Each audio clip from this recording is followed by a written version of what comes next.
ओम नमो भगवते वासुदेवाय। आज इस वीडियो में चर्चा करेंगे श्रावण मास कृष्ण पक्ष एकादशी के विषय में। तो ये मैं पहले भी कहता रहा हूँ कि कृष्ण पक्ष और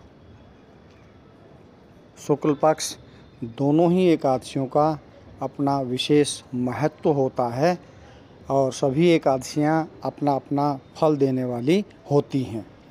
कृष्ण पक्ष की एकादशी में जो व्रत किए जाते हैं वो हमारे पूर्वजों पितरों को भी प्रसन्न करने वाले होते हैं, जिससे हमारे वंश में वृद्धि होती है और समृद्धि भी होती है।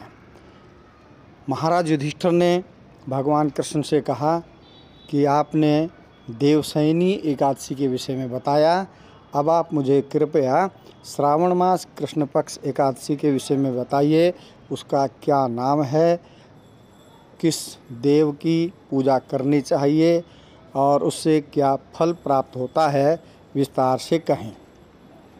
भगवान ने कहा, हे राजन, श्रावण मास कृष्ण पक्ष एकादशी का नाम कामिका एकादशी है और इस एकादशी का विधि विधान से नियम से व्रत किया जाए तो यह सभी प्रकार के पापों को नष्ट करने वाली है। केवल इस जन्म के नहीं, पूर्व जन्म के पापों को भी नष्ट करती है और इस एकादशी के व्रत करने से वाजपेय यज्ञ का फल प्राप्त होता है। दशमी से ही इस एकादशी का पालन करना आरंभ करना चाहिए। दशमी को एक वक्त भोजन करें। उसके पश्चात एकादशी तिथि को प्रातः ब्रह्म मुहूर्त में उठें। यदि ब्रह्म मुहूर्त में नहीं उठ सकते हैं तो सूर्योदय से पूर्व उठें और नित्य क्रिया करने के बाद भगवान के विग्रह के सामने संकल्प लें कि मैं आज एकादशी का व्रत कर रहा हूँ। पूजा करें षोडशोपचार विधि से। उसके पश्चात मंगल आरती करें और पूजा में शंख चक्र गदा और पद्मधारी भगवान विष्णु के साथ साथ माता लक्ष्मी की पूजा करें। शालिग्राम की पूजा अवश्य करें और शालिग्राम पर तुलसी अवश्य चढ़ाएं और इसी के साथ पूजा करने के पश्चात भगवान सूर्य को अर्घ्य अवश्य दें। पूरा दिन भगवान विष्णु के मंत्रों का जप करते हुए व्यतीत करें। ओम नमो भगवते वासुदेवाय, ओम नमो नारायणाय अथवा विष्णु सहस्त्रनाम का पाठ करें। रात्रि जागरण यथासंभव जब तक हो सके करें। भगवान का संकीर्तन करते हुए समय व्यतीत करें और अगले दिन पारायण करें। पारायण का समय अंत में बताऊंगा। यम नियमों का पालन करें। कायिक वाचिक मानसिक रूप से किसी का बुरा न सोचें और क्रोध शांत रखें। किसी का बुरा न सोचें, असत्य भाषण न करें, ब्रह्मचर्य व्रत का पालन करें, भूमि पर शयन करें, मांसाहार मदिरापान बिल्कुल भी न करें और कथा की ओर आगे बढ़ें उससे पूर्व केवल वही बात कि यदि आपने शास्त्री चैनल को अभी तक सब्सक्राइब नहीं किया है तो कृपया सब्सक्राइब कर लें, साथ में लाइक अवश्य करें, क्योंकि ऐसा करने से मनोबल बढ़ता है। और वीडियो को शेयर करें ताकि दूसरे व्यक्ति भी इसके विषय में जान पाएँ। अब चलते हैं पौराणिक कथा की ओर।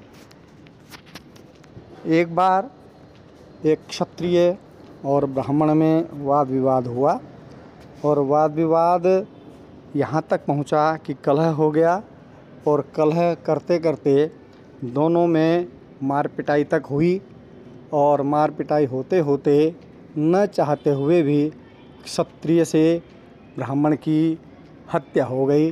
ब्राह्मण देवता यमलोक पहुँच गए। अब क्षत्रिय महोदय को बहुत ही दुख हुआ। उन्होंने सोचा क्यों न इस ब्राह्मण का मैं क्रियाक्रम करूं जिससे मुझे कुछ पाप से मुक्ति मिले, लेकिन ब्राह्मणों ने ऐसा करने से मना कर दिया। तो क्षत्रिय महोदय ने कहा कि आप ऐसा क्यों कर रहे हैं। मेरा पाप शांत हो जाएगा। तो ब्राह्मणों ने कहा कि पहले आप ब्रह्म हत्या का पश्चाताप करें, उसके बाद ही आप ऐसा कर्म कर सकते हैं। तो क्षत्रिय बोला कि आप बताइए कि मैं इस ब्रह्म हत्या से कैसे छूट सकता हूँ।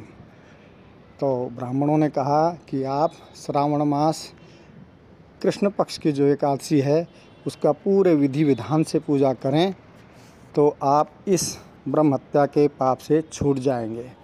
तो क्षत्रिय महाराज ने श्रावण मास में ऐसा ही किया और जब उन्होंने पूरा दिन करने के पश्चात रात्रि में जागरण करते करते भगवान श्री हरि की प्रतिमा के सामने वो सो रहे थे, तो भगवान ने स्वप्न में आकर के उसको कहा कि हे क्षत्रिय, तू आज से ब्रह्म हत्या के पाप से मुक्त हो गया है।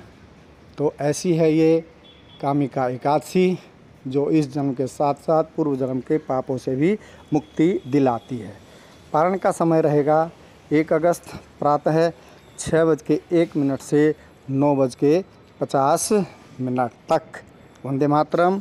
जय हिंद, जय भारत।